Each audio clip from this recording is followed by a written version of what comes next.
to a vantage point to see the 767. It's just about to go out, and hopefully we'll just quick talk to the truck and see if we can't get all of our cameras up a little bit.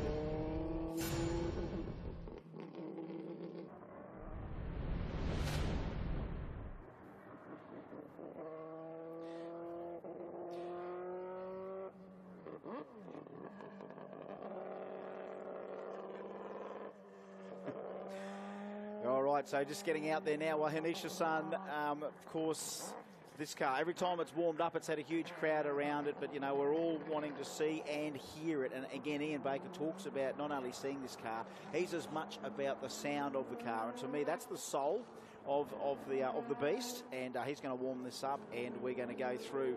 We'll once we get a flying lap happening here, we will throw to a live stream vision and sound only with no commentary, and see if we can really hear that amazing 13J. That is a quad rotor peripheral port, built and of course designed, constructed by Mazda to take on the world of Le Mans, to show what rotaries can do. And you know what, considering how many manufacturers hold patents for the Wankel rotary engine, no one really embraced a commercial release of the rotary engine except Mazda. And you know what, I'm sure Mazda have never regretted taking that patent and keeping it alive, because boy, hasn't it got a fan base right around the world. There's still a die-hard group of rotary enthusiasts in Japan, Australia. There's a huge contingent, and would you believe, through my drag racing background, of course, Puerto Rico absolutely adores the rotary engine. In fact, they have the quickest 3-rotor and 2-rotor drag cars in the world. The quickest 3-rotor drag car has gone 6:17. The quickest 2-rotor in the world has gone 6:57. And you know where the world's fastest 13B pass was made? It was made at Willowbank Raceway in August. The team from from Puerto Rico, the MECTEC RX8 drag car, came over to Willowbank for the Jamboree and bettered its 6:59 world record with a 6:57. So he came across the world and set the 13B world record at 6:57. As we said, 6:17, the quickest 20B in the world. All right, let's open up all the cameras, all the mics, and let's just have a listen to the 767 for a couple of laps here at World Time Attack.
audio bliss, no doubt about it. Put your hands together when he comes round and brings it into the pits.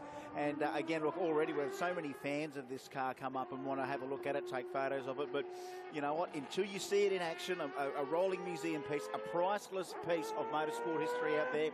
Mazda's assault of Le Mans, displayed so well with the Mazda 767, and the pure noise. We were just discussing it here off camera about, you know, that sounds like an old Formula One car. And I said, to be quite honest, I wish we could put quad rotors in the current model Formula One car so they all sound like that. I don't know whether people like the full outright scream. I love the downshifts the best. I love it when he's double clutching it and pulling it back down through the gear. Sounds just as tough. Any which way you look at it, this is an amazing piece of equipment. And of course, there's no reason why you would ever doubt that we would not want to see this thing come back here to World Time Attack. And he is absolutely loving it, Hoshino-san. He cannot get enough.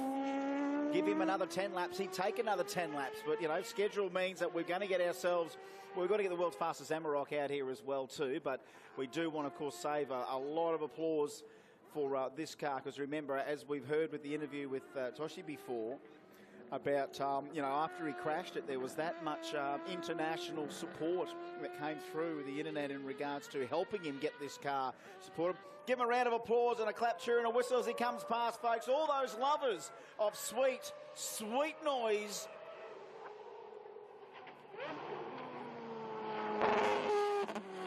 Rolling museum piece, honestly, that there's my personal opinion is these cars deserve to be continued to run on racetracks around the world instead of in a museum.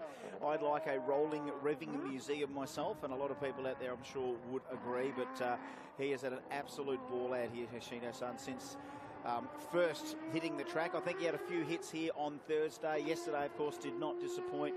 And here he is again on Saturday under, of course, a grey sky. Now, look, the showers have been on and off, but as you can see, the racetrack is very, very dry indeed. So, look, hasn't really affected the way the track is, albeit we're probably down in track temperature by probably 20, 30 degrees from what we had yesterday. Ambient temperature here at the moment, 17.7.